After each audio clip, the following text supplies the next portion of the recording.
Welcome to the Arca Theater. We thank you for following our mask and vaccine guidelines so we can keep all of our players safe and healthy for this weekend of shows. My name is Ileana. I'm the executive director of the Roial Players and the producer of our final production of the semester and my personal final show with Roial, Twelfth Night. This year has been a wild ride, and there's no better way to end it than with a wild show such as this one. But before we begin, a land acknowledgement is in order. We collectively acknowledge that Michigan State University, by extension the Roial Players, occupies the ancestral, traditional, and contemporary lands of the Anishinaabe, Free Fire Confederacy of Ojibwe, Ottawa, and Potawatomi peoples. In particular, the university resides on land ceded in the 1819 Treaty of Saginaw. We recognize, support, and advocate for the sovereignty of Michigan's 12 federally recognized Indian nations, for historic indigenous communities in Michigan, for indigenous individuals and communities who live here now, and for those who were forcibly removed from their homelands. By offering this land acknowledgement, we affirm indigenous sovereignty and will work to hold Michigan State University more accountable to the needs of American Indian and indigenous peoples. We now ask that you turn off anything that beeps, screams, or would otherwise make a noise that would disturb the show. And without further ado, I would like to, for the last time, welcome one of our lovely directors, Steve Still. Hello everyone, and thank you so much for coming to see the show. My name is Abby Grantham. I'm the assistant producer of the Roial Players, and I'm the assistant director of Twelfth Night. The other director you will soon be seeing shortly, as due to an illness within our cast, our director Audrey Kloss will be going on as Malvolio in all of our performances. So in case you haven't had a chance to look at the synopsis for the show, Twelfth Night begins moments after shipwreck, in which two twins, Viola and Sebastian, are separated. With the help of a pirate and a sea captain, they both find their way to the shores of Illyria. The town is governed by the Countess Orsino, a lovesick woman pining after the Count Olivia, who does not reciprocate. Upon his arrival, Viola disguises himself so that he can take a job as a serving woman for the Countess Orsino. From there, classic Shakespeare hijinks and romance ensue. We have all put a lot of hours and a lot of work into the show, so we can't wait for you guys to see it. So without further ado, please enjoy Twelfth Night.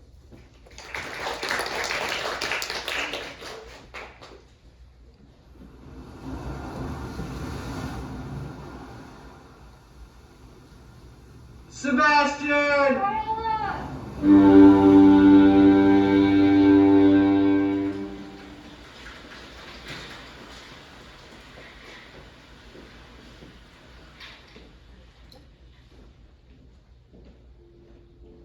If music be the food of love, play on.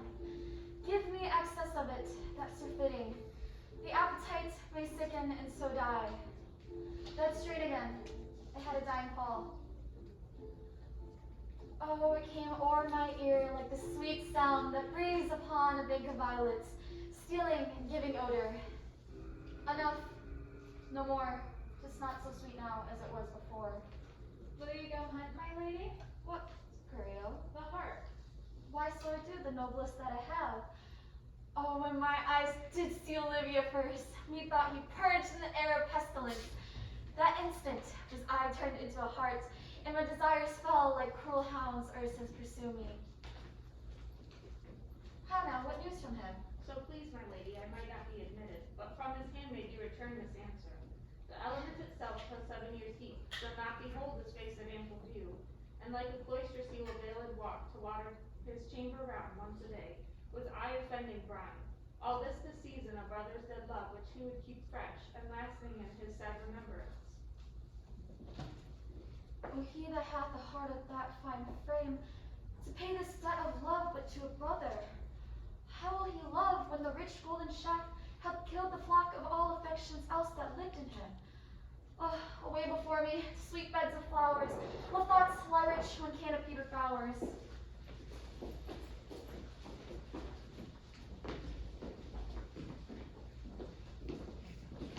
What country, friend, is this? This is Illyria, sir. And what should I do in Illyria? My sister, she is in, well, Elysium. Perchance she is not drowned. What thinks you, sailor? It is perchance you yourself were saved.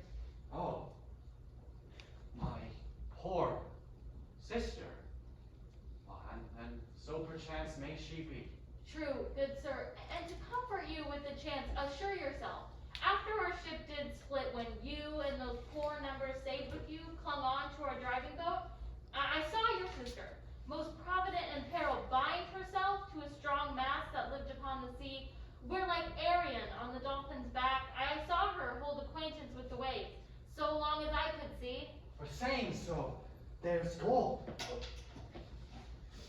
Knowest thou this country? Aye, sir, well, for I was bred and born not 3 hours' travel from this very place. Who governs here? A noble duchess in nature as a name. What is her name? Orsino. Orsino. I've heard my father name her. She was bachelorette then.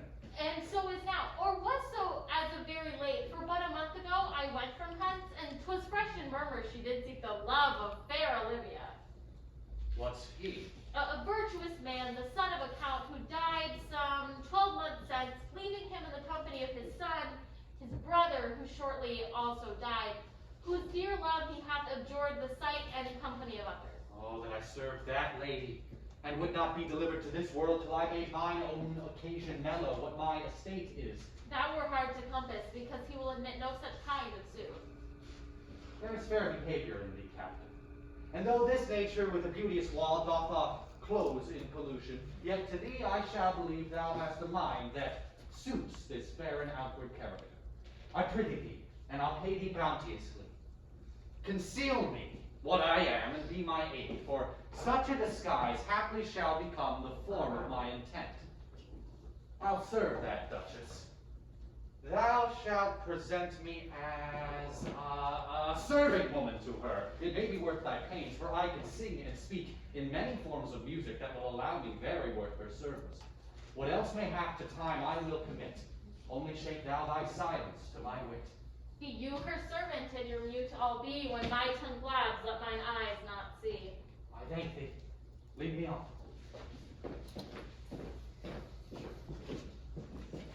What a plague means my nephew to take the death of his brother thus, I am sure, care as an enemy to life. By my troth, Sir Toby, you must come in earlier a night. Your cousin, my lord, takes great exception to your ill hours. Why, let him accept before accepted. Aye, but you must confine yourself within the modest limits of order. Confine? I'll confine myself no further than I am. These clothes are good enough to drink in, and so be these boots too, and if they are not, let them hang themselves in their own straps. That quaffing and drinking will undo you. I heard my lord speak of it yesterday. And of a foolish knight you brought here one night to be his wooer. No, Sir Andrew Eagercheek? Aye, he. He's as tall as any man's in Illyria. What's that to the purpose? He makes 3,000 ducats a year. Aye, but he'll have but a year in all these ducats. He's a very fool and a prodigal. Fine that you say so. He plays the viol de gamboys and speaks 3 or 4 languages word for word without book, and hath all the good gifts of nature. He hath indeed all, most natural. For besides that he's a fool, he's a great quarreler. And, but that he hath the gift of a coward to allay the government back in quarreling, 'tis thought among the prudent that he would quickly have the gift of a grave. There are scoundrels and subtractors who say so. Who are they? They that had moreover. He's drunk nightly in your company. With drinking great healths to my nephew. I will drink to him as long as there is passage in my throat and drink in Illyria. He is a coward and a coistrel who will drink to my nephew. Oh, what? It's sweet Sir Andrew in your face. How now, Sir Toby Belch? How now? Sir Andrew. And bless you, fair shrew. And you too, sir. Cost, Sir Andrew, cost. What's that? My nephew's chambermaid. A good mistress at cost, I desire better acquaintance. My name is Mary, sir. Good mistress Mary at cost. Fare you well, gentlemen. And now let part so, Sir Andrew, would thou mightst never draw sword again. And you part so, mistress, I might never draw sword again. Fair lady, do you think you have fools in hand? But sir, I have not you by the hand. Very, but so you shall. Here's my hand. Now, sir, thought is free. Mary, now I let go your hand. Oh, knight, when did I see thee so put down thou lackest a cup of Mary? Never in your life, I think, unless you see a canary put me down. I have no more wit than a Christian or an ordinary man has. For I am a great eater of beef, and that does harm to my wit. No question. No faith, I'll home tomorrow, Sir Toby. Pourquoi, my fair knight? What is pourquoi? Do or not do? Oh, had I bestowed tongues in fencing, dancing, and bear baiting. Oh, had I followed the arts. No, I'll home tomorrow, Sir Toby. Your nephew will not be seen. For to do he'll none of me. The Countess hereby woos him. He'll none of the Countess. He'll not match above his degree, neither in wit, nor estate, nor years. I've heard him swear it. Tut, there's life in it, man. I'll stay, but a month longer. For I am a man of the strangest of minds. I delight in masks, revels, and sometimes all together. Art thou good at these, pickpockets? As any man in Illyria. What's thy excellence in a galliard? Nay, I can cut a caper, and I can cut the button to it. And I have the best back trick as any man in Illyria.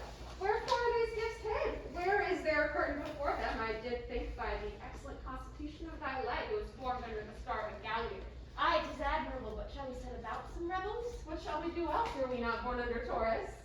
Taurus? Isn't that the sides and heart? No, sir, it is legs in size. Let me see the caper. Higher.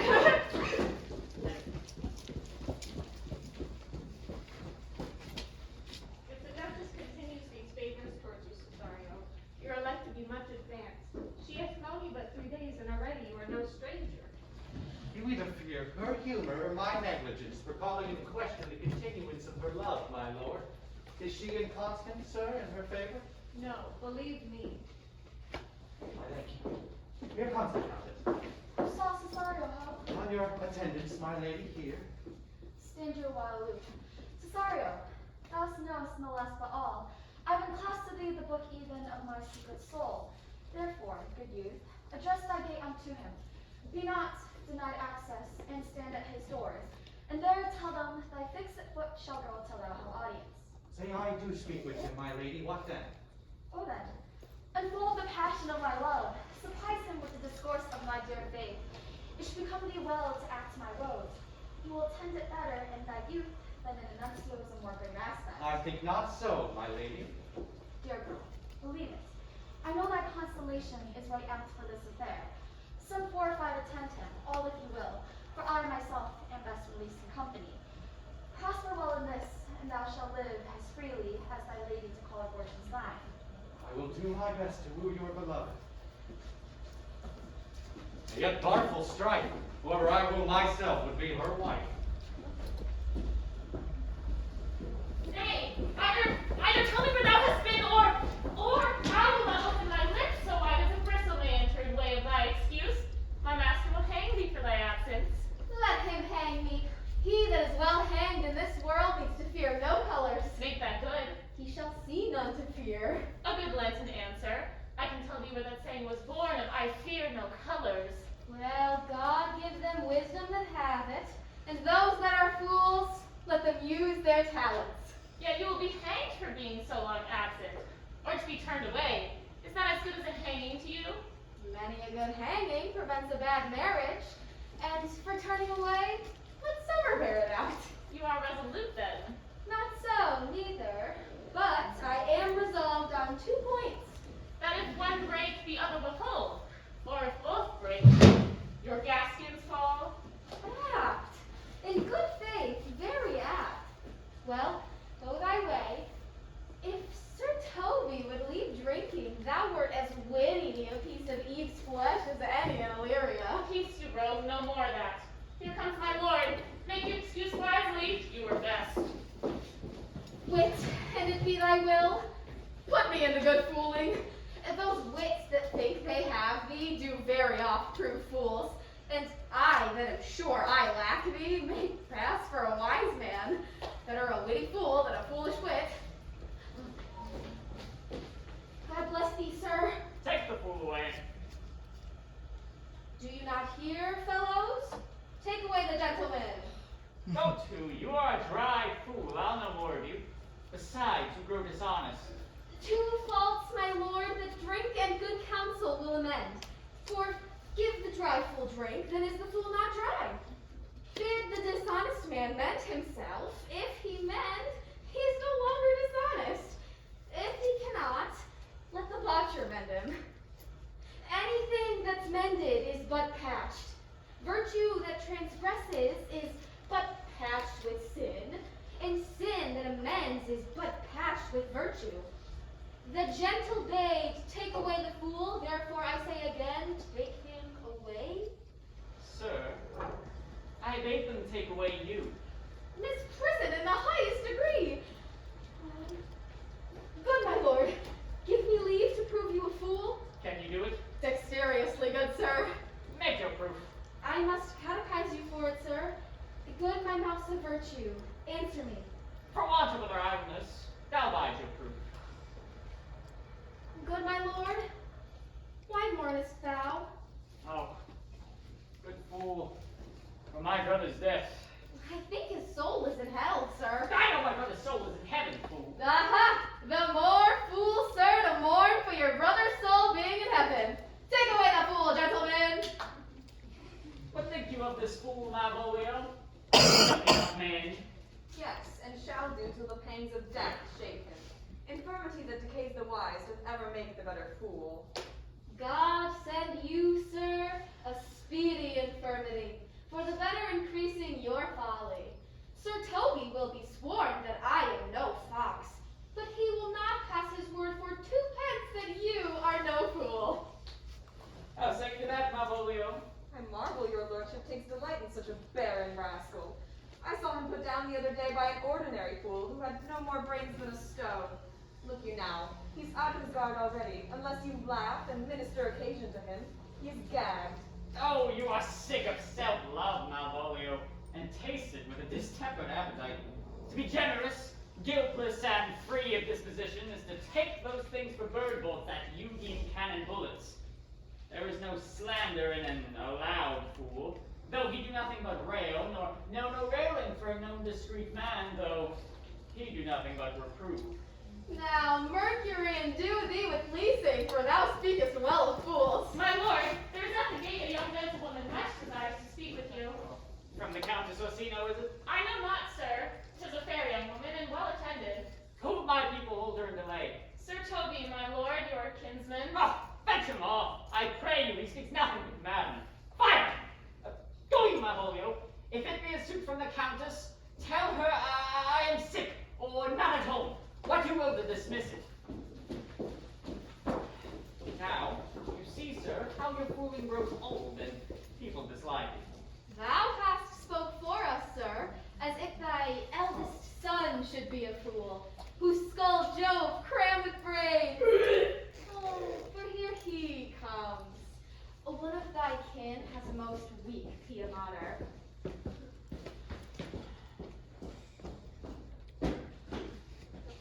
By mine honor, half drunk. What is she at the gate, cousin? A gentlewoman. A gentlewoman? What gentlewoman? To the gentlewoman. Here. Oh, plague pickle. Here. How now? Such good, Sir Toby. Cousin, how come you so early by this lethargy? Lechery. I defy lechery. There's one at the gate. Aye, Mary, what is she? Let her be the devil and she will be, I care not.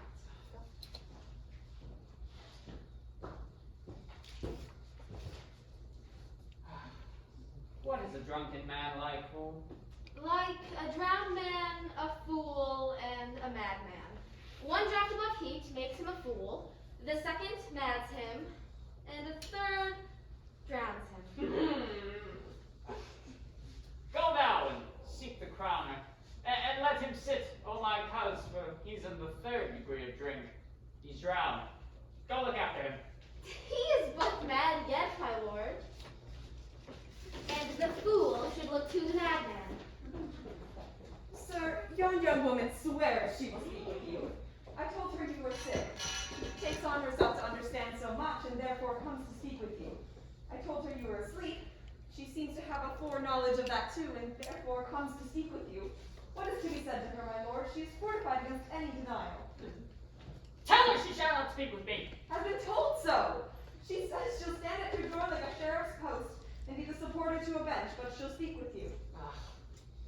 Let her approach. Call in my gentlewoman. Gentlewoman, my master calls. Give me my veil. Come, throw it over my face. You will hear near Orsino's embassy.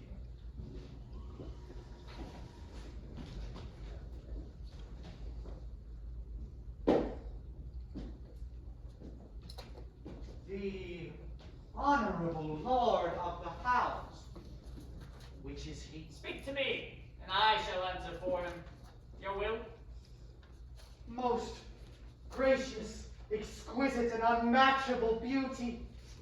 I pray you, tell me if this be the lord of the house, for I would loathe to cast away my speech, for besides that it is excellently well penned, I have taken great pains to con it. Good beauties, let me sustain no scorn. Whence you came, miss? Oh, I can answer little more than I have studied, and that question is out of my part. Good gentle, give me modest assurance that you be the lord of the house, and I may on with my speech. Are you a comedian? No, my profound heart. And yet, by the fangs of malice, I am not as I play. Are you the lord of the house? If I do not usurp myself, I am. Most certain, if you are he, you do usurp yourself, for what is yours to bestow is not yours to reserve. But this is my commission. I will on with my speech in your praises and get to the heart of my message. Come to what is important.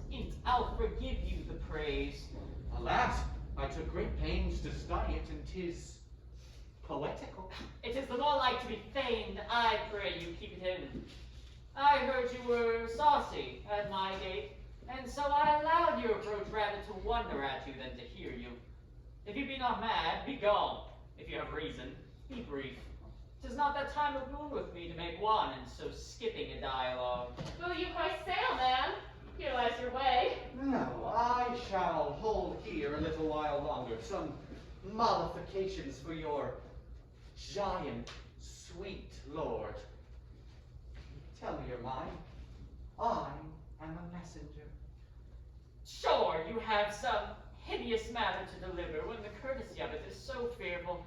Speak your office. Oh, it alone concerns your ear. I bring no overture of war, no taxation of homage. I hold the olive in my hand. My words are as full of peace as matter. Yet you began so rudely. What are you? What would you? The rudeness that hath appeared in me I have learned from my entertainment. What I am and what I would are as secret as maidenhead to your ear, divinity to any else's profanation. Give us this place alone. We will hear this divinity. Now, what is your text? Most sweet Olivia! Most comfortable doctrine, and much may be said of it. Where lies your text? In Orsino's bosom. In her bosom. In what chapter of her bosom? To answer by the method in the first of her heart. Oh, I have read it. That is heresy. Have you no more to say? Good sir, let me see your face. Have you any commission from your lady to negotiate with my face?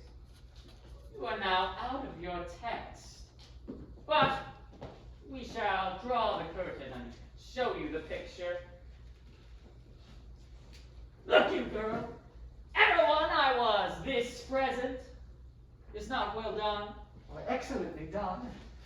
If God did all, 'Tisn't rain, 'twill endure wind and weather. 'tis beauty truly blent, whose red and white nature's own sweet and cunning hand hath laid on. Good sir, you are the cruelest he alive if you take these graces to your grave and leave the world no copy. Oh, I will not be so hard-hearted. I will give out divers schedules of my beauty, and they shall be inventoried in every utensil labeled to my will as item 2 lips, indifferent red. Item 2 gray eyes with lids to them. Item 1 neck, 1 chin, and so forth. Were you sent hither to praise me? I see what you are. You are too proud. My mistress and master loves you dearly. Oh, such a love could not be recompensed, and yet you have been crowned the non-peril of beauty. How does she love me? Oh, with adorations, with fertile tears, with groans that thunder love, with sighs of fire. Oh, but your lady does know my mind. I cannot love her. Yet, I suppose her virtuous, know her noble, of great estate, of fresh and stainless youth, of voices well divulged, free, learned, and valiant, and in dimensions and shape of nature, a gracious person. Yet I cannot love her. You might have taken her answer long ago. If I did love you in my master's flame with such a suffering, such a deadly life, in your denial I would find no sense. I would not understand it. Why? What would you? Make me a willow cabin at your gate, and call upon my soul within the house. Write loyal cantons of contended love, and sing them loud, even in the dead of night. Hallow your name to the reverberate hills, and make the babbling gossip of the air and the earth cry out, Olivia! Oh, you should not rest between the elements of air and earth, but you should pity me.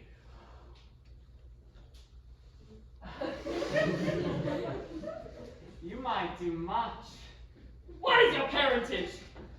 Above my fortunes, but my state is well. I am a gentlewoman.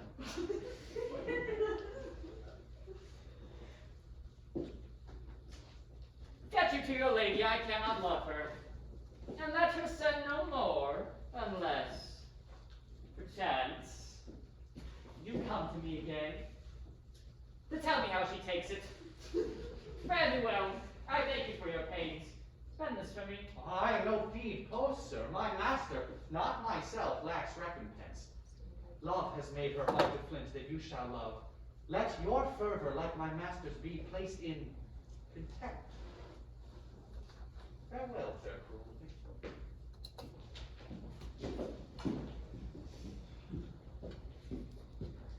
What is your parentage? By my fortunes, if my estate is well, I am a gentlewoman. Well sworn thou art.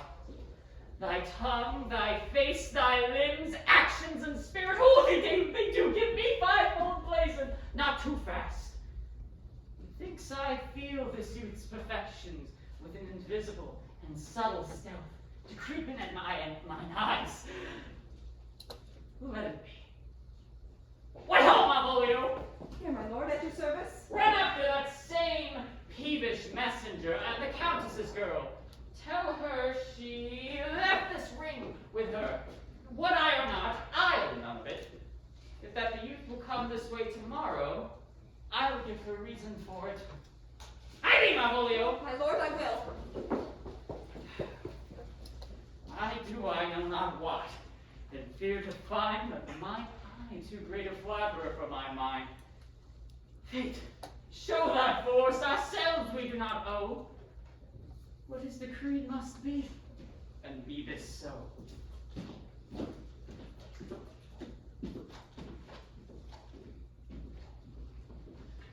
Will you stay no longer? Nor will you not that I go with you? By your patience, no. My stars shine darkly over me. Therefore I shall crave of you your leave, so that I may bear my evils alone. It were bad recompense for your love to lay any of them on you. Let me yet know of whither you are bound. Oh, sooth, sir, my determinate voyage is of mere extravagancy. But I do perceive in you so excellent a touch of modesty, that you will not extort from me which I'm willing to keep in. You must know of me then, Antonio. My name is Sebastian, which I called Rodriguez. My father is that Sebastian of Mezzaline, whom I know you've heard of. He left behind him myself and a brother, who was born in an hour. If the heavens had been pleased when we had ended so, but you, sir, altered that.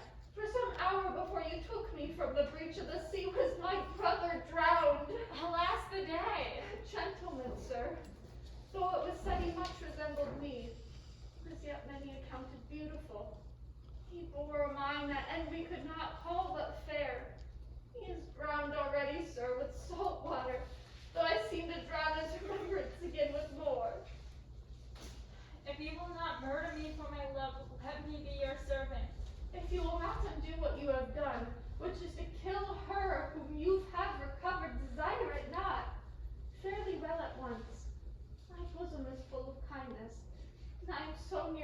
care of my mother, that upon least occasion more, mine eyes will tell tales of me. I am bound to the Countess Orsino's court. Farewell. The gentleness of all the gods go with thee. I have many enemies in Orsino's court, lest would I very shortly see thee there. But come what may, I do adore thee so, that danger shall seem sport, and I shall go. Were you not eaten now with the Count Lydia? Even now, sir, at a moderate pace, I have since arrived, but hither. He returns this ring to you, miss. You might have saved me my pains to have taken it away yourself. He adds, moreover, that you should put your lady into a desperate assurance he will none of her. And one thing more, that you never be so hardy to come again in her affairs, unless it be to report your lady's taking of this. Receive it so. He gave the ring of me. I am none of it. Come, madam, you peevishly threw it to him, and his will is this, it should be so returned. If it be worth stooping for, there it lies in your eye. If not, be it his that finds it.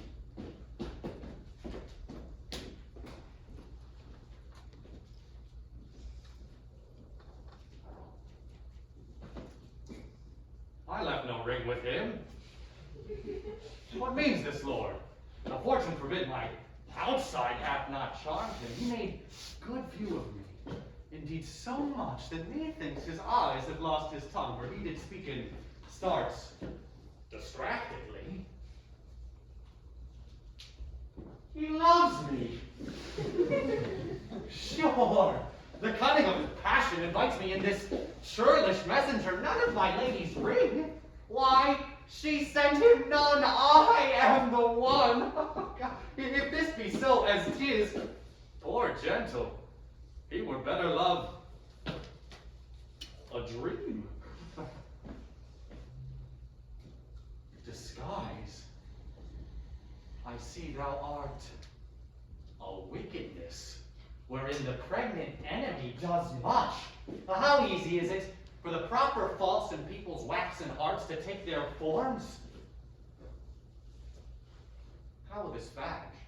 Oh, my mistress is desperate for his love, and I, poor monster, fond as much on her, and he mistakenly seems to dote on me.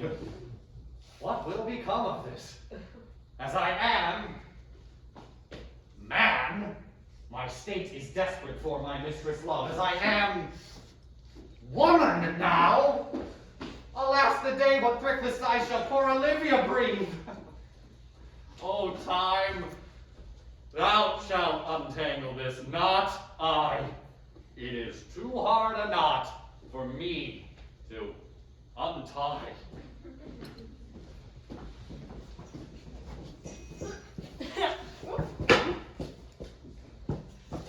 Approach, Sir Andrew. Not to be abed after midnight is to be up betimes, thou knowest.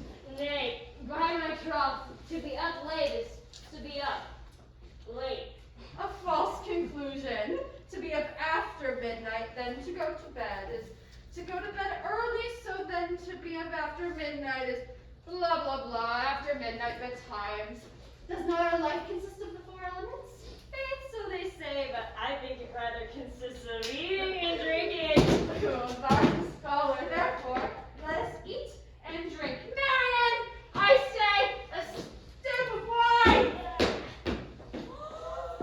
Here comes the fool, Effie! How now, my heart? Did you never see the picture of we three? Welcome, ass. Now, let's have a catch. Sooth, the fool hath an excellent breast. I had rather than 40 shillings till I had such a leg or such a breast to sing as the fool hath. In sooth, that was an excellent fooling last night. I sent thee 6pence for thy mistress. Hadst it?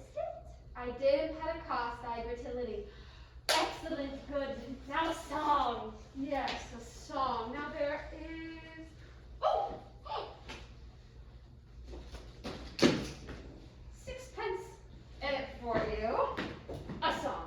And a kestrel for me too. If a knight Would give you a... have of good life. A love song, a love song. I care not for good life. Oh, mistress mine, where are you roaming? Oh, mistress mine, where are you roaming? Oh, stay in here, your true love's coming. Stay in here, your true love's coming. That can sing both high and low. Journey no further, pretty sweeting. Journeys end in lovers meeting. Every wise man's son doth know. Excellent! Good! Yes, babe. Good. Good. What is love? 'Tis not hereafter. What is love? 'Tis not hereafter. Present mirth hath present laughter. Present mirth hath present laughter. What's to come is still unsure. In delay there lies no plenty. Then come kiss me, sweet and 20. Youth's stuff will not endure. A mellifluous voice, as I am a true knight. A contagious breath. A very sweet and contagious breath. To hear by thy nose is dulcet and contagion. But shall we make the welkin dance indeed? Shall we rouse the night owl that draw catch 3 souls out of 1 weaver? Shall we do that? And you love me, I am a dog at catch. By Our Lady, sir, and some dogs will catch well. Let our catch be thou, knave. Hold thy peace, thou knave, knight. I shall be constrained in it to call thee knave, knight. It is not the first time that one has been constrained to call me knave. Now, begin, fool, begin, hold thy peace. I shall never begin if I hold my peace. It's good, begin. Hold thy peace, and I prithee hold thy peace, thou knave, thou knave. Hold thy peace, and I prithee hold thy peace, thou knave, thou knave. Hold thy peace, and I prithee hold thy peace, thou knave, thou knave. What is that Molly? What do you think here? If my lord has not called up his steward Malvolio and bid him turn you out of doors, never trust me. Am I not consanguineous? Am I not of his blood? Tell a valley lady, there dwelt a man in Babylon. Lady, lady. Beshrew me, the nice and admirable fooling. Aye, if he be disposed. He does it with better grace, but I do it more natural. Oh, the Otherwise, deceit! My masters, are you mad? Or what are you? Have you no wit, manners, nor honesty, but to gabble like tinkers at this time of night? Do you make an ale house of my lord's house that you squeak out your coacher's catches without any mitigation of remorse of voice? Is there no respect of place, persons, nor time in you? We did keep time, sir, in our catches. Good Sir Toby, I must be round with you. My lord bade me tell you that though he harbors you as his kinsman, he's nothing allied to your disorders. If you can separate yourself and your misdemeanors, he is welcome to having you in the house. If not, and it would please you to take leave of him, he is very willing to bid you farewell. Ooh.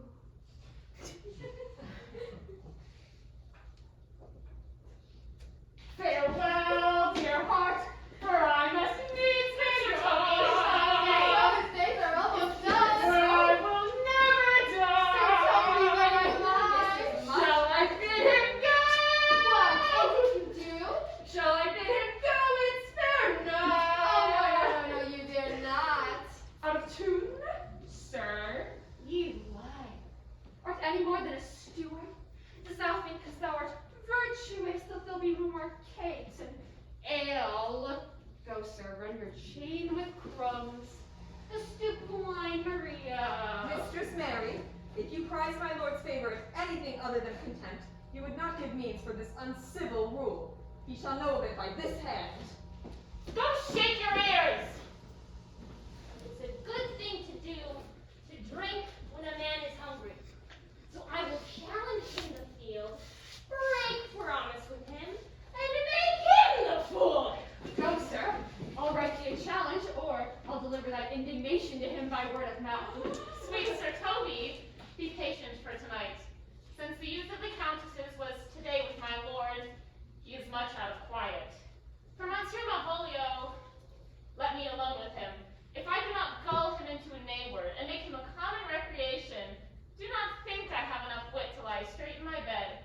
I know I can do it. Possess us, tell us something of him. The devil, a Puritan that he is, or anything constantly but a time pleaser, an affectioned ass, the best persuaded version of himself.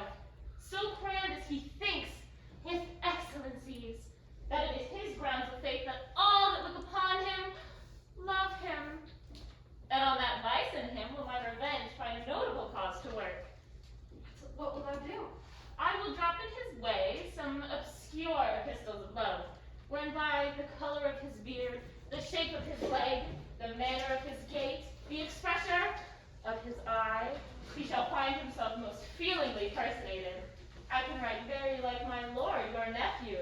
On a forgotten matter, we can hardly make distinction of our hands. Excellent! I smell a device. I have in mind those two. He will think by the letters that will drop that they're from my nephew and that he's in love with him. My purpose is indeed a horse of that color. And your horse would make him an ass! An ass I doubt not. Aye, 'tis admirable.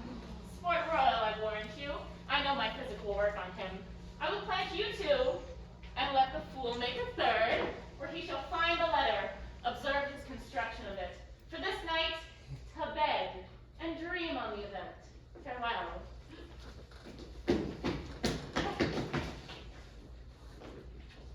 Good night. Before me, she is a good wench. She's a beagle. True bred. One that adores me. What of that? I was adored once too. Some nights thou hast need send for more money. If I cannot recover your nephew, I am a foul way out. Okay. Let's go to bed night. I'll burn some sack. Come. Give me some music. Now, tomorrow, friends. Now, Cesario, but that piece of song, that old and antique song we had last night, methought it did relieve my passion much. Come but one verse. He is not here, your ladyship. That should sing it. Who was it? Master the jester, my lady, a fool that the Lord Olivia's father took much delight in. He is about the house. Seek him out. Come hither, girl. If thou shalt ever love and sweet pangs of it, remember me. For such as I am, all true lovers are, unstained and skittish in all motions else, save in the constant image of that creature that is beloved. How dost thou like that tune? It gives a very echo of the seat where love is throned. Thou dost speak masterly. My life upon young though thou art, thine eye hath stained upon some favor that it loves, hath it not, girl? A little by your favor, What kind of person is? of your complexion. But you're not worthy then. What year is the faith? Oh, about your years, my lady. Oh, fellow, come! The song we had last night. Marcus Cesario. It is old and plain, and dallies with the innocence of love like the old age. Are you ready, man? I pray thee sing. Come away, death. Tangents at cypress, let me be laid. Fly away, breath. I am slain by a fair cruel maid. My shroud of white suckle with you, oh, prepare it.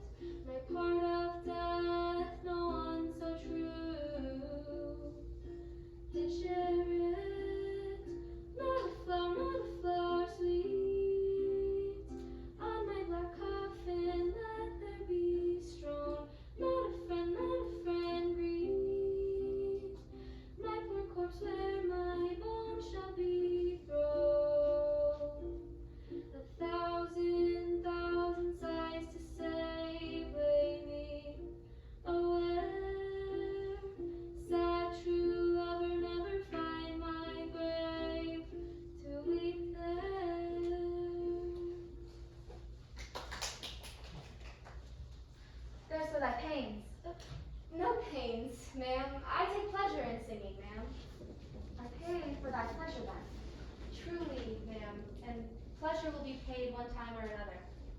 Farewell. Let all rest in place. Once more, Cesario, get thee to yon same sovereign cruelty. Tell him my love more notable than the world, prizes not quantity of dirty lands, the parts that fortune hath bestowed upon him. Tell him I hold as giddily as fortune, but 'tis that miracle in king of gems that nature pranks him in attracts my soul. What if he cannot love you, my lady? Cannot be so answered. Sooth, but you must.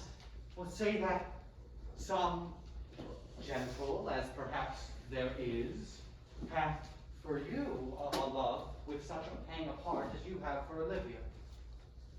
You cannot love them. You tell them so. Must they not then be answered? There is no person's side can find the beating of so strong a passion as love doth give my heart. No, no one's heart so big to hold so much. Make no compare between that love a person can bear me and what I owe Olivia. Aye, but I know. What dost thou know? Too well what love men to women may owe. In faith they are as true of heart as you. My father had a son who loved a woman, as perhaps it may be were I a man, I should on your ladyship. And what's his history? A blank, my lady. He never told of his love, and let concealment, like a worm in the bud, feed on his damask cheek. With a green and yellow melancholy, he sat, like patience on a monument, smiling at grief. Was this not love indeed?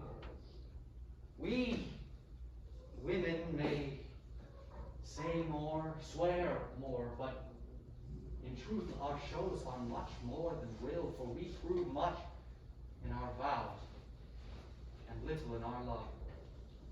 But died thy brother of his love? Oh, I am all the brothers of my father's house, and all the daughters too, and yet I know not. Shall I to this lord, man? Aye, that's the theme. To him in haste. Give her the stroll and say, my love give no place, by no denay.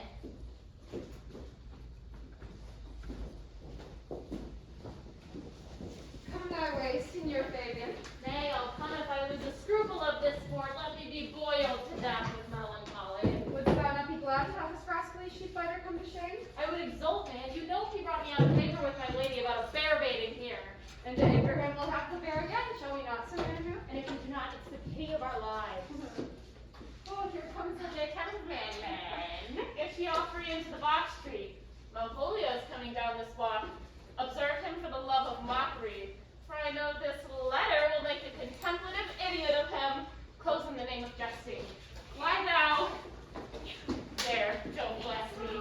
For here comes the capitalist be caught with a tickling. 'Tis but fortune, all is fortune. Maria once told me he did affect me. Besides, he uses me with a more exalted respect than anyone else that follows him. What should I think on it? Here's an overweening rogue. To be Count Malvolio.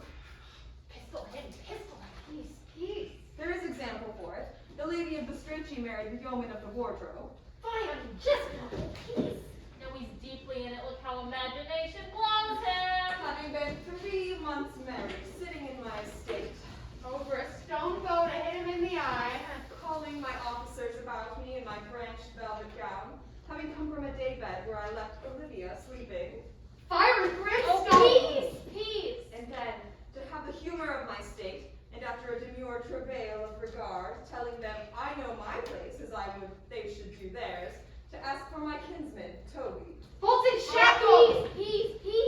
Now. 7 of my people with an obedient start make out for him. I frown the while, and perchance wind up my watch or play with some rich jewel. Toby approaches, curtsies there to me. Shall this fellow live? Make patience.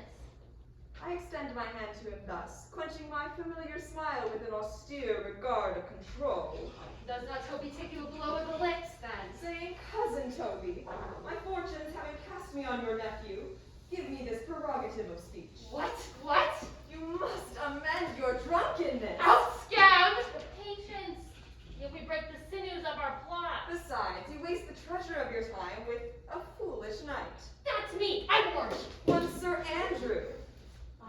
need for many to call me fool. What employment have we here? Now is the woodcock near the gin? Oh, in the spirit of humor is intimate reading aloud to him. What am I like? This is my lord's hand. To the unknown beloved, this and my good wishes. His very phrases. To whom should this be? This wins him, liver and all. Jove knows I love, but who? Lips do not move, no man must know. No man must know. What follows? No man must know.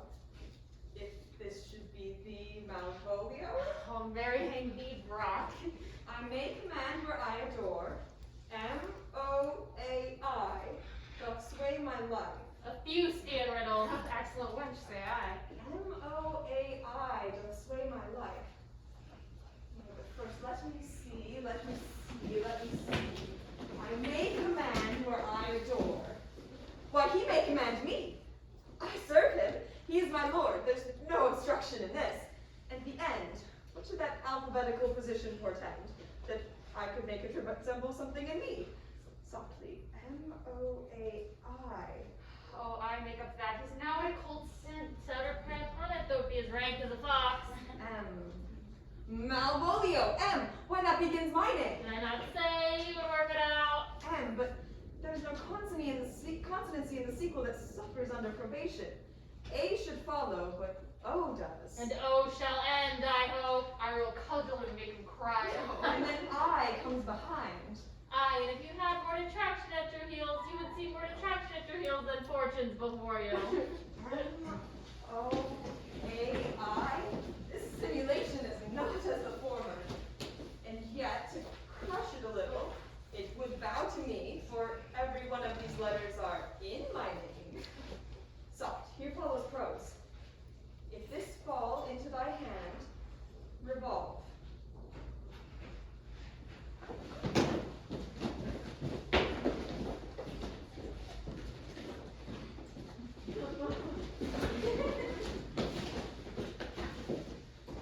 In my stars I am above thee, but be not afraid of greatness. Some are born great, some achieve greatness, and some have greatness thrust upon them. Thy fates open their hands, let thy blood and spirit embrace them. Be opposite with a kinsman, surly with servants. He thus advises thee that sighs for thee.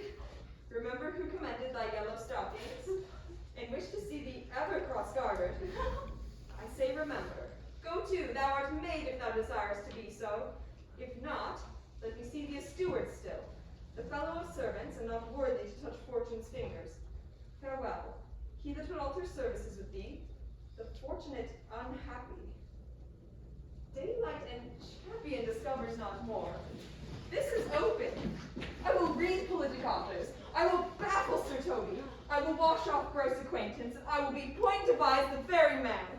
I do not now fool myself to let imagination jade me, for every reason excites to this, that my lord loves me.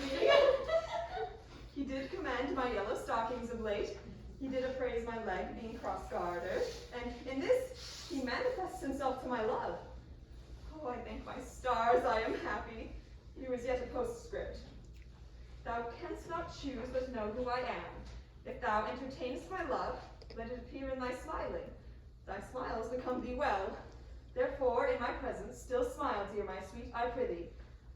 Oh, Jove, I thank thee. I will smile. I will do everything that thou wilt have me.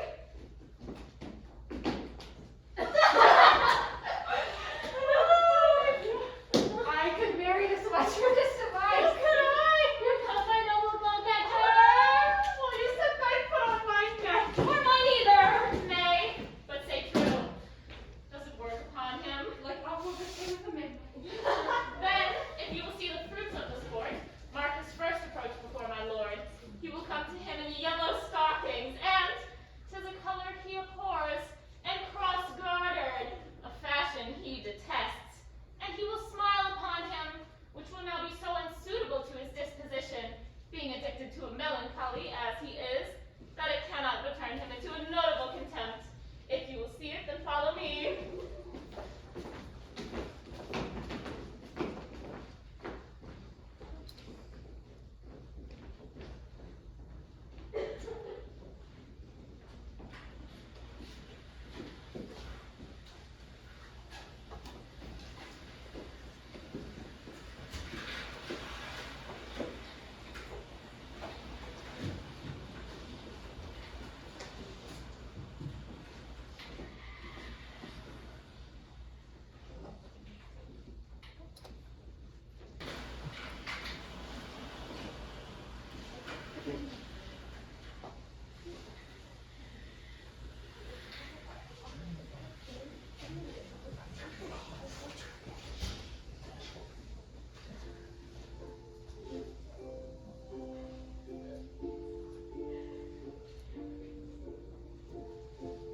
Safety, friend, and thy music. Dost thou live by thy table? No, ma'am. I live by the church. Oh, well, art thou a churchman? No such matter, ma'am. I do live by the church, for I do live at my house, and my house doth stand by the church. Thou mayst say the king lives by thy beggar, if the beggar dwells near thy king, or thy church stands by thy tabor, if thy tabor stands by thy church. You have said so. To see this age, a sentence is but a cheverel glove to a good wit. How quickly the wrong side might be turned outward. I warrant thou art a merry fellow and carest for nothing. Not so. I do care for something. But in my conscience, ma'am, I do not care for you. If that you be to care for nothing, ma'am, I would it would make you invisible. Not thou the Lord Olivia's fool? No, indeed, ma'am. The Lord Olivia has no folly. He shall keep no fool till he be married. And fools are like husbands. I am indeed not his fool, but his corrupter of words. Well, I saw thee late at the Countess Orsino's. Well, foolery does walk about the orb like the sun. It shines everywhere. I would be sorry, ma'am, but the foolery should be as oft with your mistress as with my master. I think I saw your wisdom there. Nay, and now pass upon me. I'll no more with thee. Hold, there's expenses for thee? Is my lord with him? My lord is within, ma'am. I will consider them once you come. Who you are and what you would are out of my welkin. Well, this fellow is wise enough to play the fool. And to do that well craves a kind of wit. He must observe their moods on whom he jests, the quality of persons, and the time. This is a practice as full of labor as a wise man's art. For folly that he wisely shows is fit. But wise men, folly fallen, quite taint their wit. Oh, gentlewoman, save me. And you, sir? You must guard me, ma'am. Et vous aussi votre serviteur.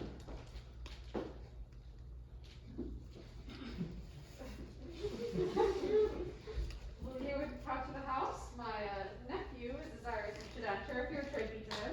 I most bound to your nephew, good sir, for he is the list of my voyage, and yet we are prevented. Most excellent, accomplished lord, the heavens rain odors on you. And who's the rare courtier? Reigns over as well? My matter hath no voice, but your most pregnant and vouchsafed ear. Pregnant? Vouchsafe? Odors? I'll prepare these all three. Let the garden door be shut, leave me to my hearing. Give me your hand. My duty, good sir, and most humble service. What is your name? Cesario is your servant's name, fair prince. My servant. You're a servant to the Countess Orsino, you. And she is yours, and hers must needs be yours. Your servant's servant is your servant, my lord. For her, I think not on her. For her thoughts, would they were blanks rather than filled with me. Well, I come to whet your gentle thoughts on her behalf. Oh, by your leave, I pray you, I beg you never speak again of her. But, would you undertake another suit? I would rather hear you to solicit that than music from the spheres. Dear lord. Oh, give me leave to beseech you, I did send, after the last enchantment you did hear, a ring in chase of you. So did I abuse my servant, myself, and well, I fear me you. Under your hard construction must I sin, to force that on you in a shameful cunning which you knew none of yours. Well, what might you think? I pity you. That is a degree of love. No. 'Tis not a grise, but 'tis vulgar proof, for very oft we pity our enemies. Well, then methinks 'tis time to smile again. Oh, world, how poor! How are they apt to be proud of being poor? I mean, when the clock upbraids me with a waste of time. Be not afraid, good youth. I will not have you. There lies your way, due west. Then westward, home! Graces and good disposition attend your lordship. You'll nothing, my lord, to my lady by me. Stay! I prithee, tell me what thou thinkst of me. That you do think you are not what you are. If I think so, then I think the same of you. Well, then you think's right. I am not what I am. Would that you were as I would have you be. Would that be better, my lord, than I am? Me wish it might, for now I am your fool. Dear Cesario, by the roses of the spring, by maidhood, honor, truth, and everything, I love thee so, that longer all thy pride, nor wit, no reason can my passion hide. Do not extort thy reasons from this cause, for that I woo thou therefore hast no cause, but rather reason thus with reason fetter. Sod is good, but given unsod is better. Oh, by my innocence and by my youth, I have one heart, one bosom, and one truth, and no one person, nor ever none, master shall be of it, save I alone. And so adieu, good sir, nevermore my mistress's tears to you I shall deplore. Yet come again, and perhaps thou mayest move that heart which now abhors to like her love. I'll stay not a jot longer. Thy reason, dear Venom, give thy reason. You must need yield your reason, Sir Andrew. I saw your nephew give more graces to the Countess serving woman than he ever bestowed upon me. Did she see thee the while, old boy? Tell me that. As plain as I see thee now. That was a great argument of love in him toward you. Will you make an ass of me? I'll prove it legitimate, sir, through the oaths and judgment of reason. He showed favor to the youth in your sight only to exasperate you, to awake your dormouse valor, to put fire in your heart and brimstone in your liver. You should have then accosted him with some excellent jest, firing you from the mint. You should have banged the youth into dunks. It was talked about at your hands, it was balked, and now you're sailed into the north with my lord's opinion, where you will hang like an icicle on a Dutchman's beard, unless you do redeem it by some laudable attempt of either valor or policy. Well, it has to be valor, for policy I hate. Why then build me thy fortunes upon the basis of valor? Challenge me, the Count's youth, to fight with him, hurt him, and elect him places, and my nephew shall take note of it. There is no way but this, Sir Andrew. Will either of you bear a challenge to me? Go, write it in martial hand, be cursed but brief, it is no matter how witty, as long as it is eloquent and full of invention. We'll have a rare letter from him, but you'll not deliver it? Never trust me, then, and by all means stir on the youth for an answer. I do not believe oxen and wain ropes can hail them together. Oh, youngest friend of 9. If you desire the spleen and will laugh yourselves into stitches, follow me. Yon Go Malvolio is turned heathen, a very renegado. He's in yellow stockings. And he's a crossborn. Oh, most villainously. He does obey every point of the letter I drop to betray him. You've never seen such a thing as 'tis. I can hardly forbear hurling things at him. Oh, I know my lord will strike him. And when he do, he'll smile and take it for great favor. If you will see it, then follow me. Bring us where he is. I would not by your will have troubled you, but since you make pleasure of your pains, I will no further chide you. I cannot stay behind you. My desire more sharp than filed steel did storm me forth. My kind Antonio, I can no other answer make but thanks. And thanks in ever oft good terms are shuffled off with such incurrent pay. But were my worth as in my conscience firm, you should find better dealings. What's to do? Shall we go see the relics of this town? Tomorrow, ma'am. Best first go see your lodging. I am not weary, and 'tis long till night. I pray you, let us satisfy our eyes with the memorials and things of fame that you renown in this city. Would you pardon me? I do not without danger walk these streets. Once in a sea fight against the Countess her galleys, I did some service of such note indeed that were I came here would scarce be answered. You slew great number of her people. The offense is not of such a bloody nature. It may have been answered since in repaying what we took from them, which for traffic's sake most of our city did, only myself stood out. For which if I be lapsed in this place, I shall pay dear. Do not then walk too openly. It doth not fit me. Hold, ma'am. Here's my purse. In the south suburbs, at the Elephant, is best to lodge. I will be sweet by diet, whilst you regale the time and feed your knowledge of the business. There you go. Why I your purse? Haply I shall lay upon some toy you have desired to purchase, and your store, I think, is not for idle markets, ma'am. I'll be your purse bearer and leave you for an hour. To the Elephant. I do remember. I sent after her. She says she'll come. How shall I feast her? What bestow her? For youth is bought more oft than begged or borrowed. Well, I speak too loud. Where is Malvolio? He is sad and civil, and suits well for a servant with my fortunes. Where is Malvolio? He's coming, my lord, but in very strange manner. He's sure possessed, my lord. Why, what's the matter? Does he rave? No, sir, he does nothing but smile. Your lordship were best to have some guard about you should he come. For sure the man is tainted in his wits. Go call him hither. I'm as mad as he. Sad and merry madness equal be. Oh! Now, Malvolio. Sweet gentle. Ho ho. Oh. Smilest thou? Well, I sent for thee upon a sad occasion. Sad gentle, I could be sad.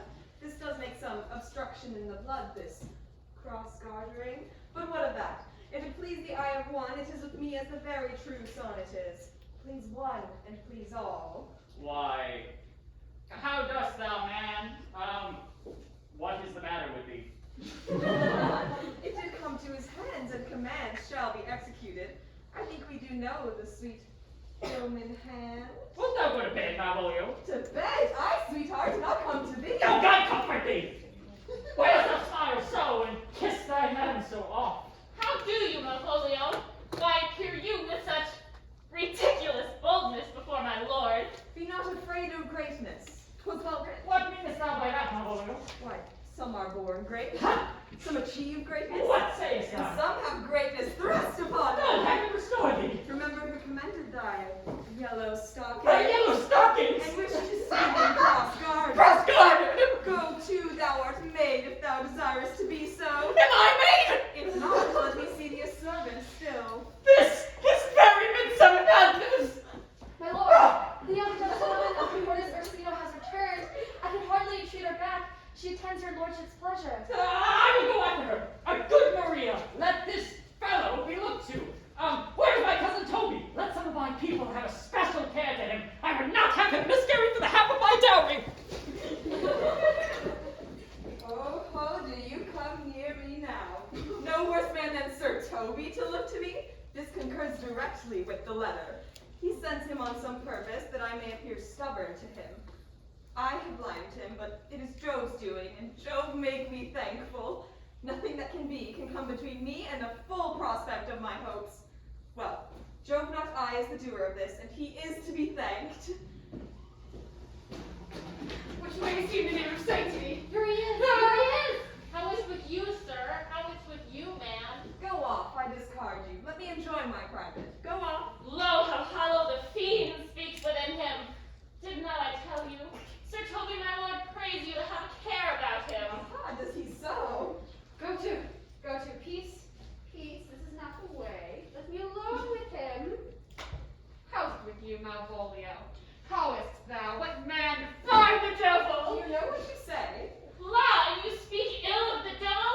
How he takes it at heart. Pray God he be not bewitched. Oh, now this is. Prithee, hold thy peace. This is not the way. Come, Malvolio, come, please. There's no way but gentleness. Gently, gently. Oh, how's thou, my bald cock?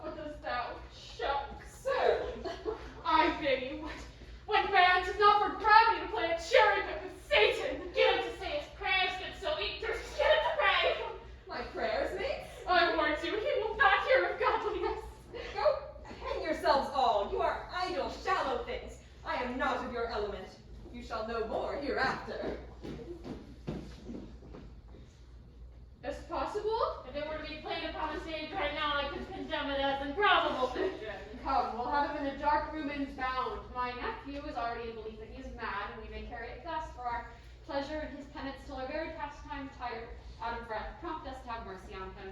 Let's see. More matter for May morning. Here's the challenge. I warrant you there's vinegar and pepper in it. It's so saucy. Give me.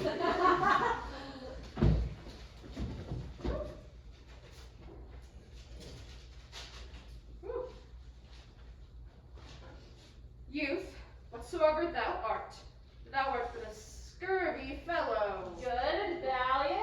Wonder not, nor admire not why I address thee so, for I will give thee no reason for it. A good note that keeps you from the flow of the law. I will waylay thee going home, where if it be by thy chance to kill me, Good. thou kill'st me like a villain and a rogue. Still keep you on windy side of the law. Good. Fare thee well, and may God have mercy upon one of our souls. He may have mercy upon mine, but my hope is better, and so look to thyself. Thy friend is thou usest him, and thy sworn enemy, Andrew Aguecheek. This letter move her not, her legs cannot, I will give it to her. You may have very fit occasion for it. She is in some commerce with my lord, and will by and by depart. Go, scout her for me at the corner of the orchard. As soon as thou seest her draw, and as thou draw, swear horrible. Away. Nay, let me alone for swearing. Now, I will not deliver this letter, for the behavior of this young gentlewoman gives her out to be of good capacity in breeding. Therefore, this letter, being so excellently ignorant, will breed no terror in the youth. She'll find it comes from a clodpole. But, sir, I'll deliver his challenge by word of mouth, set upon Aguecheek a most notable report of valor, and set the gentleman to a most hideous opinion of his rage, skill, fury, wrath, and impetuosity. This will so frighten the both that they will kill each other by the looks like cockatrices.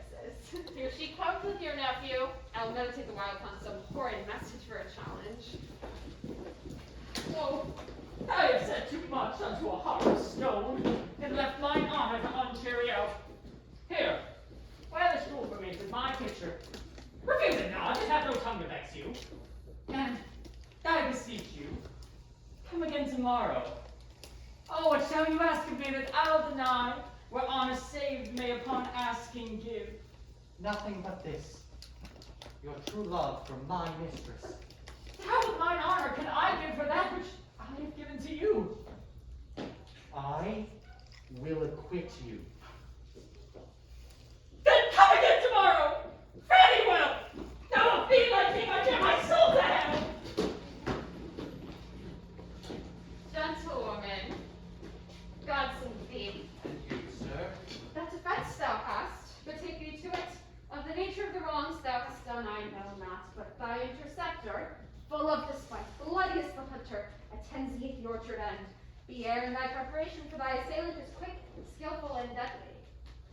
You mistake me, sir. I'm sure no one hath any quarrel with me.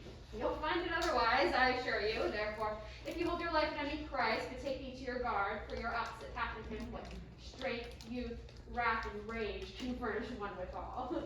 I pray you, sir, what is he? He's a knight, dubbed with uncatchable peer, but he is a devil in a private brawl. Bodies and souls hath he divorced three, and his incessant at this very moment is so implacable that it cannot be satisfied by none but by the pains of death and sepulture. I shall return again into the house and desire some conduct of the Lord. I am no fighter. Madam, no. Back you shall not to the house unless you undertake that with me, which you would with him, with as much safety as you would with him. Therefore on, for metal you must, that certain, or forswear to wear iron about you. I beseech you, do me this courteous office as to know of the knight what my offense to him is. I assure you, 'tis something of my negligence, nothing of my purpose. I'll do so. Senior Fabian, stay you by this gentlewoman till my return. I beseech you, what manner of man is he? He is the most skillful, bloody, and fatal opposite you could have found in any part of Illyria. Will you walk towards him? I will try to make your peace with him, if I can. I will be most bound to you for it, for I am one who would rather go by priest than by knight. I care not who knows so much of my metal. She's the very devil. They say she's been fencer to the softy. Pox on it, I'll not meddle with her. Look yonder, Canadian can scarce pacify her now. Plague on it. Thought her valiant and dare challenge her. Let the matter slip, and I'll give her my horse. Stand here and make a good show on it. This shall end without the perdition of souls. There is no remedy. He will fight you for his own sake, and therefore draw. For the sportance of his vow he protests he will not hurt you. Pray God defend me. Come, Sir Andrew. I have found no remedy. You only have but one bout with you. Pray God she keeps this oath. I assure you, 'tis against my will. Let up your sword! If this young gentleman have done offense, I take the fall on me. If you offend her, I for her defy you. You? Sir, why, what are you? One, sir, that for her love there is yet do more than you have heard her swear to you she will. Neither he being Well, undertaker sir, of to me, you're coming over here. This is the man whose I offer. Antonio, I arrest thee at the suit of Countess Orsino. You two mistake me, sir. No, sir, no talk. I know your favor well. Take him away. I must obey. This comes of seeking you, but there's no remedy.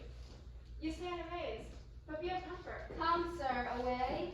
I must entreat of you some of that money. What? Money. I'll lend you some. My having is not much. Hold, here's half my coffer. Will you deny me now? It's possible that my deserts to you can lack persuasion. Do not cut my misery lest it make me so unsound a man as to upbraid you with those kindnesses that I've done for you. I know of none, nor I know you by voice or any feature. Oh, heavens themselves! Come, sir, I pray you go. Let me speak a little. This youth that you see here, I snatched one half of the jaws of death. What's that to us? Time goes by, away. But oh, how vile and idle proves this God. Thou hast, Sebastian, done good creature shame. Come, sir. Lead me on.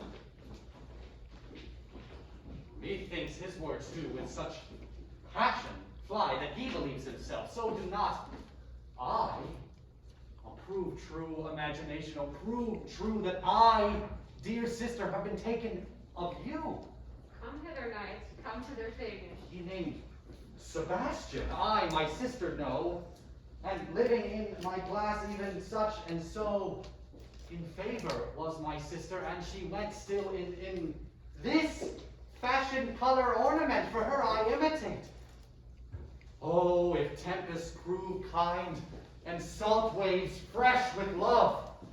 Her dishonesty appears in leaving her friend here, necessity in denying him. A coward, a most devout coward, religious in it. Slide on, I'll after her and beat her. Oh, let's see the event.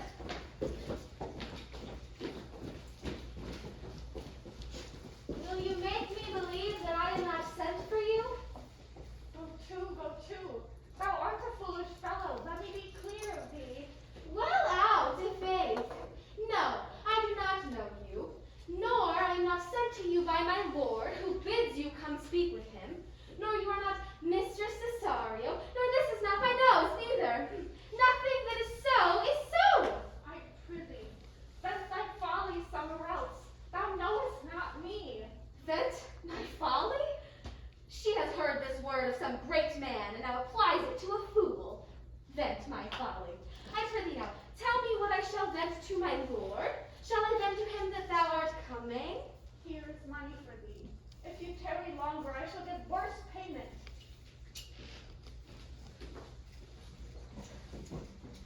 Have we met again?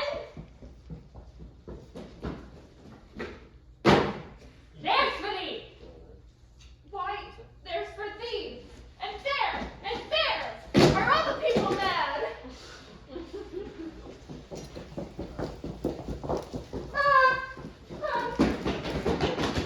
Hold, or I'll throw your dagger over the house. This I will tell my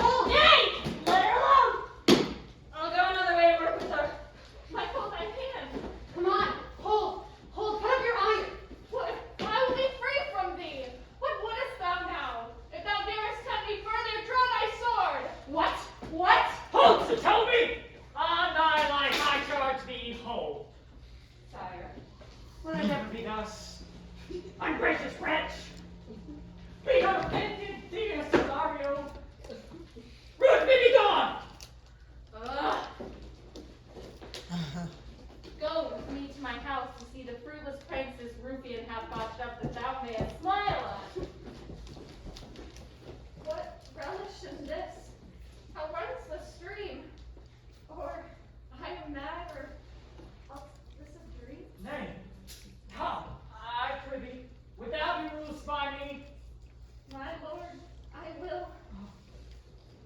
and say so, and so be!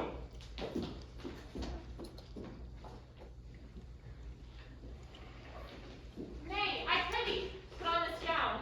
Make him believe thou art Sir Topaz the curate. Do so quickly. I'll call Sir Toby the while. Well, I'll put it on, and I will dissemble myself in it. And I were the first to dissemble myself in such a gown. God bless thee. Buenos dias, Sir Toby. Who calls there? Sir Topaz the curate, who comes to speak with Malvolio the lunatic. Sir Topaz. Good, Sir Topaz, go to my lord. Ouch! Hyperbolical fiend! How vexest thou this man? Talkest thou nothing but of lords? What's that? Sir Topaz, never was man thus wronged. Good Sir Topaz, do not think I am mad. They have laid me here in hideous darkness. Fie, thou dishonest Satan! Sayest thou that the house is dark? It hath bay windows as transparent as barricadoes, yet thou complainest of obstruction. I am not mad, Sir Topaz. I say to you, the house is dark. Madman, thou errest. I say there is no darkness but ignorance. I say this house is as dark as ignorance, though ignorance were as dark as hell. And I say there was never man thus abused.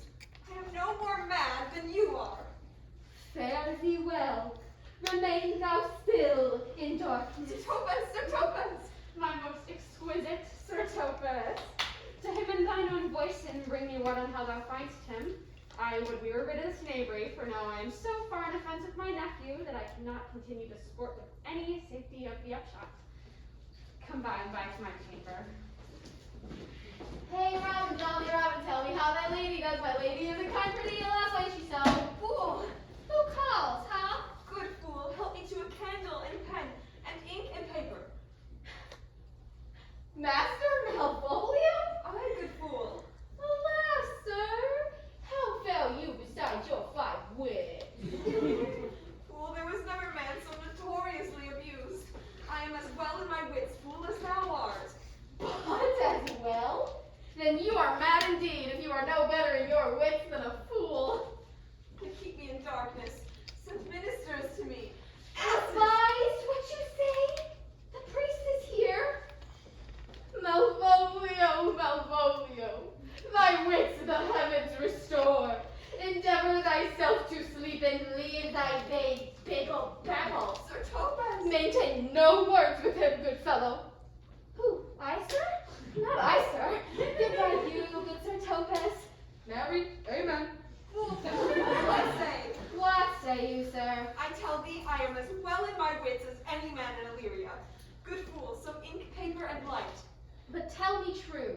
Are you indeed not mad, or do you but counterfeit? Believe me, I am not, and tell thee true.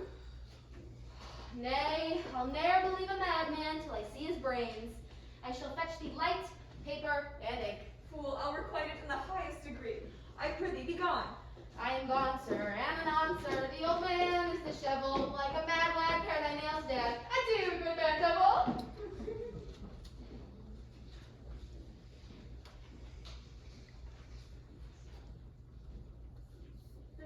This is the air.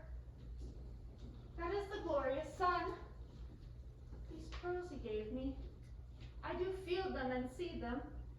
Though 'tis wonder that enwraps me thus, but 'tis not madness. Where's Antonio then?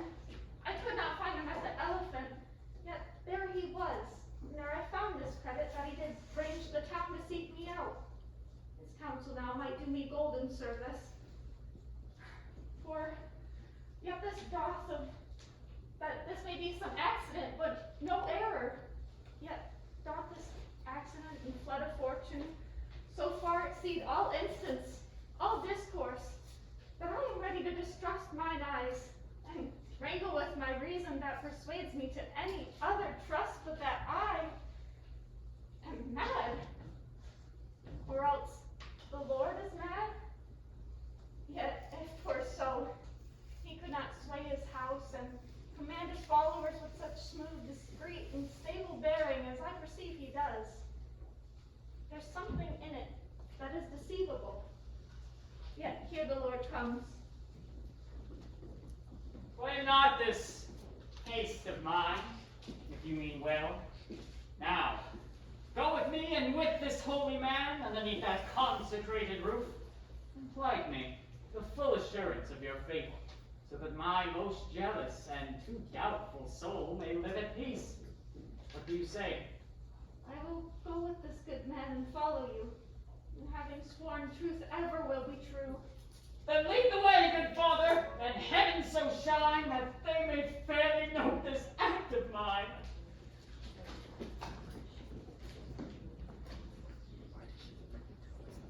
Now, as thou lovest me, let me see this letter. Good, Master Fabian. Grant me another request. Anything. Do not desire to see this letter. Belong you to the noble Olivia, friends? I, ma'am. We are some of his trappings. I know thee well. How dost thou, my good fellow? Truly, ma'am, the better for my foes and the worse for my friends. Just the contrary, the better for thy friends. No, ma'am, the worse. How can that be? Mary, they praise me and make an ass of me. Now, my foes tell me plainly that I am an ass, so that by my foes, ma'am, I profit in the knowledge of myself, and by my friends, I am abused. Why, this is excellent. By my troth, madam, no.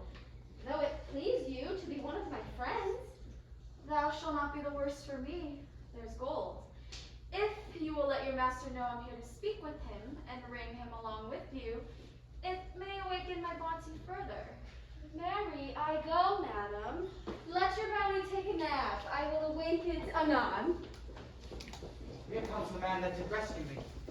That face of his, I do remember well. Orsino, this is that Antonio that stole the phoenix and her frock from Candy. Here in the streets, desperate of shame and state, in private battle did we apprehend him. He did me kindness, sir, drew on my side, but in conclusion put strange speech upon me. I know not what 'twas but distraction. Notable pirate, thou saltwater thief. Orsino, noble lady, be pleased that I shake off these names you give me. Antonio never yet was pirate or thief, though I confess on basing ground enough, Orsino's enemy. This most ungrateful girl there by your side from the rude seas, enraged and foaming mouthed I redeem, and for her sake did I expose myself, pure for her love, into the danger of this adverse town. Drew to defend her when she was beset, where being apprehended she denied me my own purse, which I had recommended to her use not half an hour before. How can this be? When came she to this town? Today, madam, and for 3 months before, both day and night did we keep company. Here comes the county, now heaven walks on earth. But for thee, fellow, thy words are madness. 3 months this youth hath tended upon me. But more that anon, take him aside. What would my lady that she may not have, wherein Olivia may seem more serviceable? Cesario, you do not keep promise with me. Sir? Gracious Olivia. What do you say, Cesario, good my lady? My lady would speak, my duty hushes me. If it be ought to be no tune, madame, it is as fat and fulsome to my ear as howling after music. Still so cruel. Still so constant, lady. My soul, the faithfulest offerings hath breathed out, the devotion tendered. What shall I do? Even would it please, that shall become her. Why should I not? Had I the heart to do it? Kill what I love? Since you to yonder gardens cast my faith, and that I partly know the instrument that screws me from my true place in your favor. Live you, the marble-breasted tyrant. Still, but this, your minion, whom I know you love, and whom by heaven I swear I tender dearly, her will I tear out of that cruel eye. Come, girl, with me. My thoughts are ripe in mischief. I'll sacrifice the lamb that I do love, despite a raven's heart within a dove. And I, most jock and apt and willingly to do you rest, 1,000 deaths would die. For no, Cesario! After her, I love more than these eyes, more than life. If I do feign you witnesses above, punish me for tainting of my love. I mean, detested! How am I beguiled? Who does beguile you? Who does do you wrong? Has it been so long? Call forth the Holy Father. No, my lord, Cesario, dear wife, stay. Your wife? I, my wife, can't you not deny? You're his wife, Sirrah? No, my lady, not Dear I. Cesario, take thy fortunes up, be that thou knowest thou art, and then thou art as great as that thou fearest. Oh, Father, I charge thee by thy reverence here to unfold what thou dost know, hast truly passed between this youth and I. A contract of eternal bond of love, sealed in my function by my testimony. Since then my watch hath told me toward my grave I have traveled but 2 hours. Oh, thou dissembling come! Farewell, and take him, but direct thy feet where thou and I henceforth may never meet! What no, my lady, I do protest. You do not swear! For the love of God, a surgeon!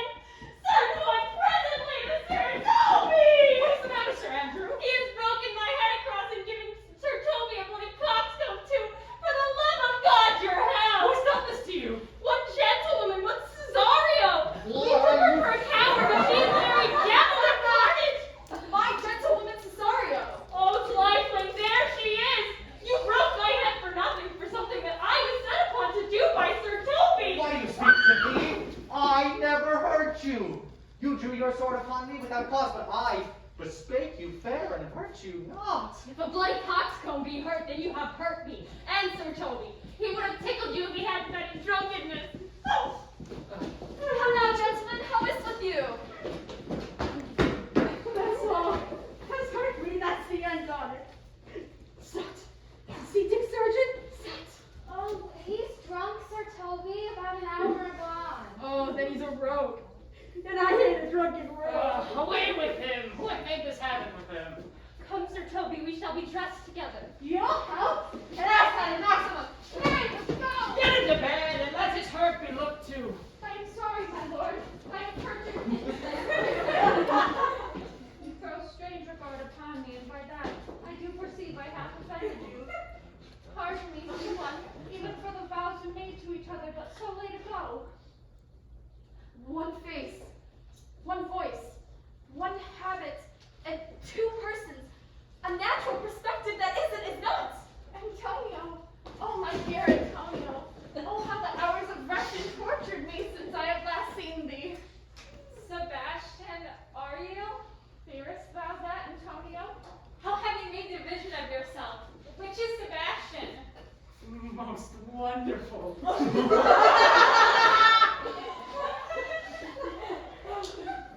Do I stand there? I never had a sister, I had a brother, whom the flying waves and surges have devoured.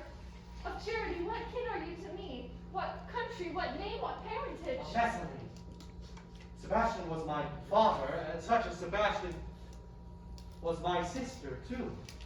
And when she suited to her watery tomb, my father, he had a mole upon his brow, So had mine. and died that day when Vila from his birth had numbered 13 years.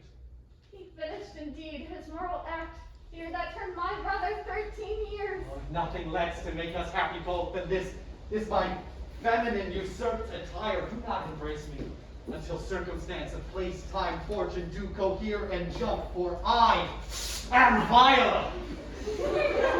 Which to confirm, I'll bring to you a captain in this town by whose gentle help I was preserved to serve this duchess. So comes it, sir. You have been mistook, and nature to her bias drew in that you would have been contracted to a man. Lord, are you by my life deceived? You're betrothed to both a maid and man.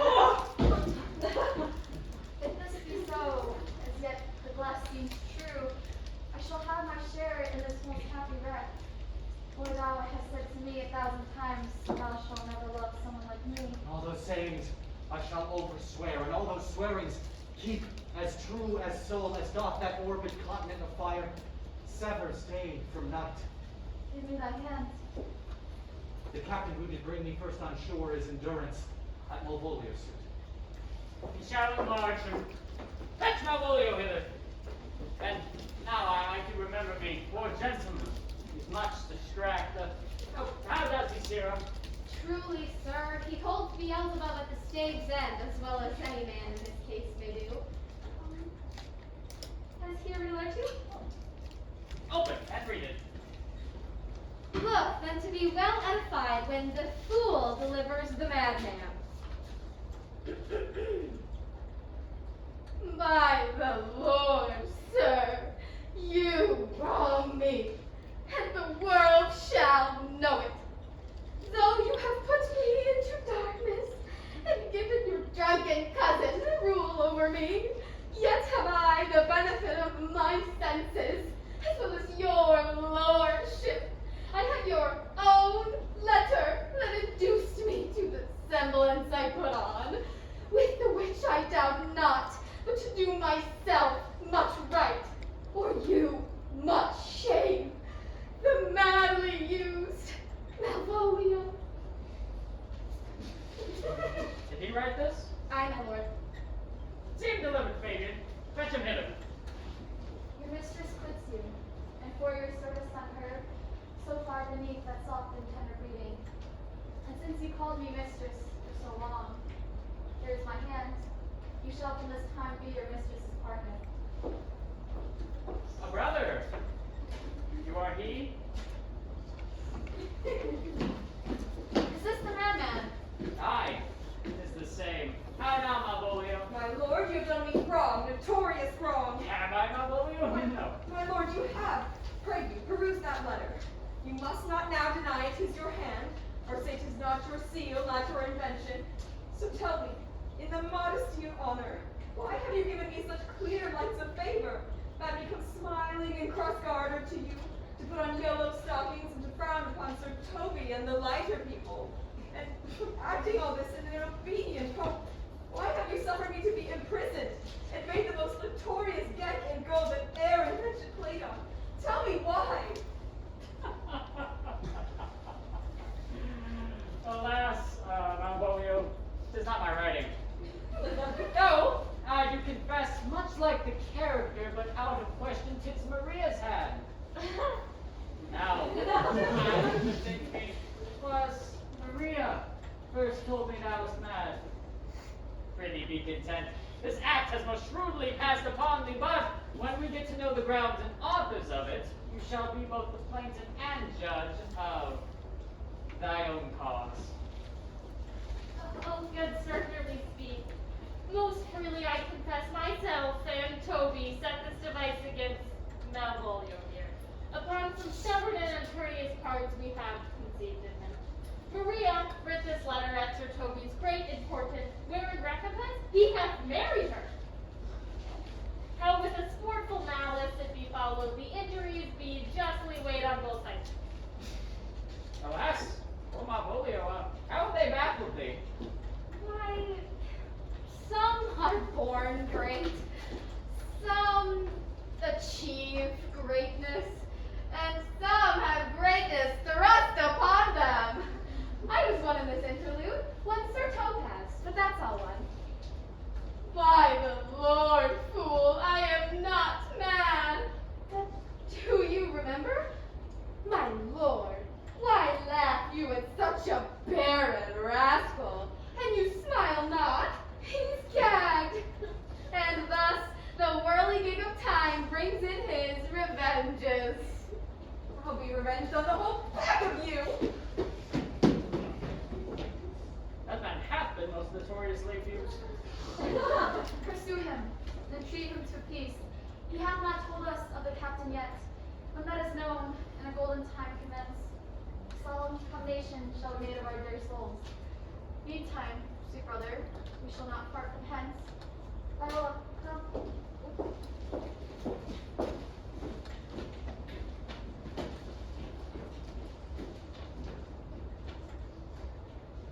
When I was but a little tiny boy with hay, ho, the wind and the rain, the foolish thing was but a toy, but the rain it raineth every day. When I came to man's estate with hay, oh, the wind and the rain, it stays and thieves then shod their gain, for the rain, it rained every day.